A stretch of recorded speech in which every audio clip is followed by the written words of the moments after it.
Hi friends, வரக்கூடிய TNPSC எக்ஸாமுக்காக நம்ம previous இயரில் கேட்ட எல்லா கொஸ்டினும் பார்த்துட்டே வரோம். இந்த கொஸ்டின் பேப்பர் பார்த்தோம் அப்படின்னா டிஎன்பிஎஸ்சியில் 13/5/2023 கேட்ட கொஸ்டின் பேப்பர். ஓகே, இந்த ரீசனிங் கொஸ்டினில் பாருங்கள்.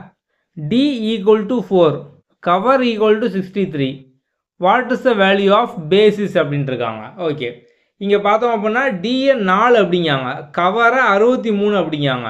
அப்போ இந்த மெத்தடில் பிஏஎஸ்ஐஎஸ் பேசிஸ் அப்படிங்கிறது என்ன, இதான் வந்து கொஸ்டின். இது நீங்கள் வந்து ஈஸியாக பார்த்தோன்னே ஆன்சர் பண்ணியிருப்பீங்க. இப்போ நமக்கு வந்து ஏபிசிடி ஆல்ஃபாபெட் வந்து தெரியும். இப்போ ஏ அப்படிங்கிறது பார்த்தோம் அப்படின்னா மொதல் எழுத்து, பி அப்படிங்கிற ரெண்டாவது எழுத்து, சிடி அந்த மாதிரி போயிட்டே இருக்கா, சி மூணாவது எழுத்து, டி நாலாவது எழுத்து. இங்கே அந்த பேசிஸில் தான் கொடுத்துருக்காங்க. டி அப்படிங்கிறது 4, அப்போ நாலாவது எழுத்துன்னு சொல்லி கொடுத்துருக்காங்க. இப்போ கவரில் சி அப்படிங்கிறது பார்த்தோம் அப்படின்னா மூணாவது எழுத்து, ஓ அப்படிங்கிறது ஏபிசிடியில் 15வது எழுத்தாக வந்து வரும். அதுக்கப்புறம் வி அப்படிங்கிறது பார்த்தோம் அப்படின்னா வந்து 22வது எழுத்தாக வந்து வரும். இ அப்படிங்கிறது 5வது எழுத்தாக வந்து வரும். ஆர் அப்படிங்கிறது 18வது எழுத்தாக வந்து வரும். இப்போ இதை ஃபுல்லாக கூட்டினீங்க அப்படின்னா ஸோ வந்து 3 + 15 + 22 + 5 + 18, இதை நம்ம வந்து டோட்டல் பண்ணோம் அப்படின்னா 63 வந்து வரும். ஸோ அப்போ வந்து என்ன பண்ணியிருக்காங்க, ஒவ்வொரு ஆல்ஃபாபெட்டும் ஏபிசிடியில் அதில் வந்து எத்தனாவது வருதுன்னு பார்த்து அதை வந்து ஆட் பண்ணியிருக்காங்க. அப்போ நம்ம அந்த பேசிஸையும் அதே மாதிரி பண்ணணும். ஸோ பி அப்படிங்கிறது பார்த்தோம் அப்படின்னா வந்து நமக்கு 2வது எழுத்துன்னு தெரியும். அதுக்கப்புறம் ஏ அப்படிங்கிறது முதல் எழுத்து, எஸ் அப்படிங்கிறது பார்த்தோம் அப்படின்னா வந்து 19வது எழுத்தாக வந்து வரும், 19. அதுக்கப்புறம் ஐ அப்படிங்கிறது 9வது எழுத்து, மறுபடியும் எஸ் வந்துருக்கு, இது 19வது எழுத்து. ஓகே, ஸோ நம்ம வந்து ஆட் பண்ணோம் அப்படின்னா 19 + 19 38 அப்படி தானே. ஸோ 19 + 19 38 + 2 பண்ணோம் அப்படின்னா வந்து 40 + 1 41 + 9 50. ஸோ அப்போ ஆன்சர் பார்த்தோம் அப்படின்னா 50. அவ்வளோதான், சிம்பிள். ஸோ ரீசனிங் எல்லாமே பார்த்தோம் அப்படின்னா ஈஸியாக தான் இருக்கும். இப்போ நீங்கள் வந்து மொத்தத்தில் பார்த்தோம் அப்படின்னா ஒரு 10லேருந்து 15 மாடல் தான். அதை நீங்கள் வந்து ஒன் டைம் ப்ராக்டிஸ் பண்ணிங்க அப்படின்னாலே அடுத்த வாட்டி அந்த மாதிரி கொஸ்டின் நீங்கள் பார்த்தோன்னா ஈஸியாக ஆன்சர் பண்ணிடலாம். அடுத்து இந்த கொஸ்டின் பாருங்கள். 2, 6, 14, 30 இஸ் என்ன அப்படின்னா வரிசையாக நம்பர் கொடுத்துட்டு அடுத்த நம்பர் வந்து கேட்டிருக்காங்க. ஸோ 2 அப்படின்னு இருக்குது, 6, 14, 30 அடுத்த நம்பர். ஓகே, ஸோ இந்த மாதிரி இந்த நம்பர் சீரிஸ் பேட்டர்ன்லாம் பார்த்தோம் அப்படின்னா நம்ம ஆல்ரெடி சொன்ன மாதிரி தான் ஒரு 10 பேட்டர்ன் தான் இருக்கும். நீங்கள் அடிக்கடி இதெல்லாம் ப்ராக்டிஸ் பண்ணீங்க அப்படின்னா ஈஸியாக வந்து சால்வ் பண்ணிடலாம். ஓகே, ஸோ இப்போ வந்து இந்த கொஸ்டினை நீங்களாக பாஸ் பண்ணி வச்சுட்டு என்ன வரும் அப்படிங்கிற மாதிரி யோசிங்க. இது வந்து என்ன பேட்டர்னில் இருக்குது அப்படின்னு. இப்போ பாருங்கள், 2 அடுத்து 6ன்னு இருக்கா, அடுத்து 14ன்னு இருக்கா, அடுத்து 30ன்னு இருக்கா. ஸோ இதை விட இது பார்த்தோம் அப்படின்னா ஒரு டபுள் நம்பராக வந்து இல்லை. இப்போ வந்து 3 டேபிளில் மல்டிப்ளை பண்ணியிருக்காங்க. 2 × 3 6 அப்படின்னா அப்போ அடுத்து 6 × 3 என்ன வரையும் நமக்கு வந்து 18 வரணும். அந்த மாதிரி வரல. அப்போ எப்படி பண்ணியிருக்காங்க, ஸோ இந்த நம்பர் பார்த்தோம் அப்படின்னா இதோட டபுள். ஸோ டபுள் அப்படின்னா 4, 4ஓட இன்னும் 2 வந்து ஆட் பண்ணியிருக்காங்க, 6. அப்போ இதுவும் அதே பேட்டர்னில் இருக்கா, 6 × 2 பண்ணி +2 பண்ணியிருக்காங்களா, 6 × 2 +2. இங்கேயும் அப்படி தான் பண்ணியிருக்காங்க, 2 × 2 +2, 14 × 2 +2. ஸோ 14 × 2 அப்படிங்கிறது பார்த்தோம் அப்படின்னா 28 + 2 30. அப்போ அடுத்து அதே தானே பண்ணணும், 30 × 2 +2. ஸோ × 2 அப்படின்னா 60 +2 62. அவ்வளோதான், சிம்பிள்.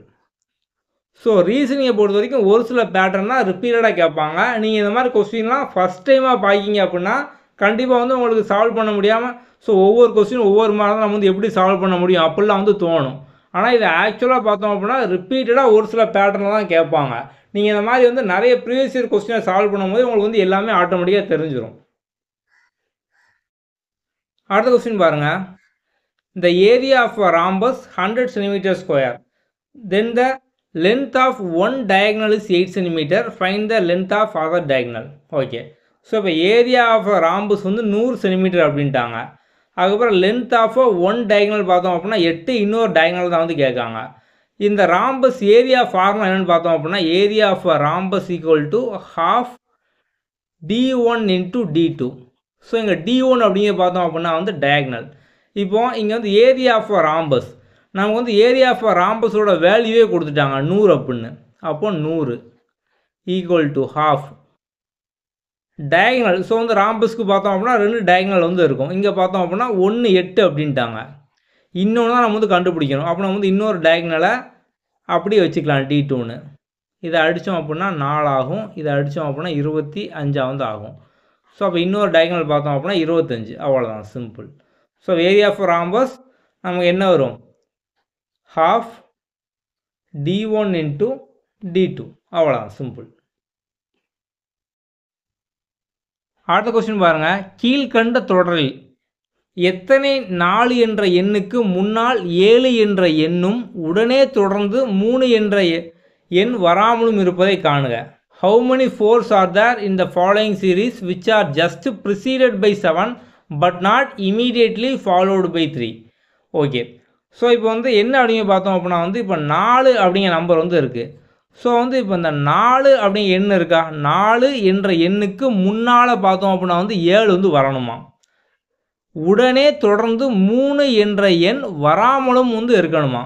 ஓகே, அப்போ அந்த மாதிரி எத்தனை நம்பர் இருக்குது, ஸோ 4 அப்படிங்கிற நம்பர் இருக்கணும், 4க்கு முன்னால் 7 வந்து இருக்கணும், ஆனால் தொடர்ந்து அடுத்து பார்த்தோம் அப்படின்னா வந்து 3 வந்து இருக்கக்கூடாது. ஸோ இந்த மாதிரி வந்து கேட்பாங்க. இப்போ நீங்கள் வந்து முதல்ல இங்கே எங்கெல்லாம் 4 இருக்குதுன்னு பாருங்கள். ஸோ இந்த இடத்துல 4 இருக்குது, இங்கே 4 இருக்குது, இங்கே 4 இருக்குது, ஸோ இங்கே 4 இருக்குது, இங்கே வந்து 4 இருக்குது. நமக்கு வந்து 4க்கு முன்னால் 7ம் வரணும், பின்னால் வந்து 3 வந்து இருக்கக்கூடாது. ஸோ இந்த 4க்கு முன்னால் பார்த்தோம் அப்படின்னா 7 வந்து வரல, ரிஜெக்டடு. ஸோ அப்போ இங்கே பார்த்தோம் அப்படின்னா 4க்கு முன்னால் 7 இருக்குது, அதுக்கப்புறம் பார்த்தோம் அப்படின்னா வந்து 3 வந்துட்டு நமக்கு வந்து 3 வந்து வரக்கூடாது அப்படிங்காங்க, அப்போ இதுவும் ரிஜெக்டடு. ஸோ அடுத்து இங்கே வந்து 4க்கு முன்னால் பார்த்தோம் அப்படின்னா வந்து 7 இருக்குது, பின்னால் 1 தான் வந்து இருக்குது. அப்போ அவங்க சொன்ன கண்டிஷனில் இருக்கா, 4க்கு முன்னால் 7 இருக்குது, அடுத்து பார்த்தோம் அப்படின்னா 3 இல்லாமல் இருக்குது, அப்போ செலக்டடு. ஸோ இங்கே 4க்கு முன்னால் பார்த்தோம் அப்படின்னா வந்து நமக்கு 7 இருக்குது, அதுக்கப்புறம் பார்த்தோம் இங்கே வந்து 4க்கு முன்னால் பார்த்தோம் அப்படின்னா வந்து 7 இருக்குது, அடுத்து பார்த்தோம் அப்படின்னா 3 இல்லாமல் இருக்குது. ஸோ அப்போ இதுவும் பார்த்தோம் அப்படின்னா செலக்டடு. இங்கே பார்த்தோம் அப்படின்னா வந்து 4க்கு முன்னால் 7 இருக்குது, அடுத்து பார்த்தோம் அப்படின்னா 3 இருக்குது, நம்ம கொஸ்டினில் பார்த்தோம் அப்படின்னா வந்து 3 வரக்கூடாது. ஸோ அப்போ வந்து கவுண்ட் பண்ணி சொன்ன மாதிரி தான், அடைச்சி ரிஜெக்டட். அப்போ எத்தனை நமக்கு வந்து செலக்ட் ஆகிருக்கு, இந்த 2 தான் பார்த்தோம் அப்படின்னா வந்து செலக்ட் ஆகிருக்கு அவங்க சொன்ன கண்டிஷன் படி. அப்போ ஆன்சர் பார்த்தோம் அப்படின்னா வந்து 2, சிம்பிள், முடிஞ்சுதா. அடுத்த கொஸ்டின் பாருங்கள், a fairy die is rolled, find the probability of getting an even number or multiple of 3. ஒரு சீரான பகடையை உருட்டும் போது ஒரு இரட்டை எண் அல்லது 3 மடங்கு எண் பெறுவதற்கான நிகழ்தகவு. ஓகே, இப்போ பகடை டைஸில் என்ன இருக்கும், ஒவ்வொரு சைடும் பார்த்தோம் அப்படின்னா 1 புள்ளி 2 புள்ளி அந்த மாதிரி 6 வரைக்கும் வந்து இருக்கும். என்ன கேட்காங்க, even number or multiple of 3. Even number அப்படின்னா ரெட்டை எண் எதெல்லாம் இருக்குது, 1லேருந்து 6 வரைக்கும், 2 4 6, இதான் வந்து ரெட்டை எண். அதுக்கப்புறம் அல்லது or multiple of 3. Multiple of 3 அப்படின்னா 3ஓட மல்டிபிள், 3 6 வந்து இருக்குது. ஓகே, ஸோ இப்போ வந்து 6 இங்கே வந்து காமனாக வந்து இருக்குது. அப்போ ஆக்சுவலாக இதெல்லாம் இருக்குது 2, அதுக்கப்புறம் 3, அதுக்கப்புறம் 4, அதுக்கப்புறம் 6. நம்ம வந்து காமனாக ஒரு வாட்டி 6 எடுத்துக்கலாம். அப்போ மொத்தம் பார்த்தோம் அப்படின்னா 4 நம்பர் வந்து இருக்குது. ஸோ மொத்த டைல் வந்து எவ்வளோ இருக்குது, அந்த டைஸில் பார்த்தோம் அப்படின்னா 1லேருந்து 6 வரைக்கும் 6 வந்து இருக்குது. ஸோ மொத்தம் பார்த்தோம் அப்படின்னா வந்து 6. அதில் அவங்க சொன்ன கண்டிஷனில் 4 நம்பர் வருது. அப்போ 4/6 இதை அடிச்சிங்க அப்படின்னா 2/3, அதான் வந்து ஆன்சர். அவ்வளோதான், சிம்பிள். ஸோ நம்ம வந்து ப்ரீவியஸ் இயர் கொஸ்டின் ஃபுல்லாக பார்த்தோம் அப்படின்னா வந்து டெய்லியும் சால்வ் பண்ணிட்டே வந்து வரோம். ஸோ நீங்கள் இந்த ப்ரீவியஸ் இயர் கொஸ்டின் வந்து ஃபுல்லாக ப்ராக்டிஸ் பண்ணிங்க அப்படின்னாலே ஈஸியாக 25க்கு 22, 23 வந்து வாங்கிடலாம். ஸோ ஜஸ்ட் நீங்கள் இந்த ப்ரீவியஸ் இயர் கொஸ்டின் மட்டும் ப்ராக்டிஸ் பண்ணிங்க அப்படின்னாலே போதும். ஸோ 25க்கு 25 வாங்கணும் அப்படின்னா பேசிக் கான்செப்ட்லேருந்து ஃபுல்லாக படிங்க. சிம்பிளிஃபிகேஷனில் ஸ்டார்ட் பண்ணி வரிசையாக ஒவ்வொரு கான்செப்ட், அதை பேஸ் பண்ண ஷார்ட்கட் அந்த மாதிரி இருந்து படிங்க. ஸோ நம்மளோட ஆப்பில் வந்து ஆப்டிடியூட் மாஸ்டர் வீடியோ கோர்ஸ் அப்படிங்கிற மாதிரி இருந்து கொடுத்துருப்போம். ஸோ வந்து உங்களுக்கு இப்போ டைம் இருக்குது அப்படின்னா அந்த வீடியோ கோர்ஸை ஃபுல்லாக வந்து பாருங்கள். டைம் இல்லை, லாஸ்ட் மினிட்டு, ஸோ நீங்கள் வந்து ஜஸ்ட் ஒரு 23 வாங்கினாலும் இப்போதைக்கு போதும் அப்படின்னா நீங்கள் வந்து இந்த ப்ரீவியஸ் இயர் கொஸ்டின் மட்டும் ரெகுலராக வந்து சால்வ் பண்ணிட்டே வாங்க. ஓகே, அடுத்த வீடியோவில் பார்ப்போம். தேங்க்யூ.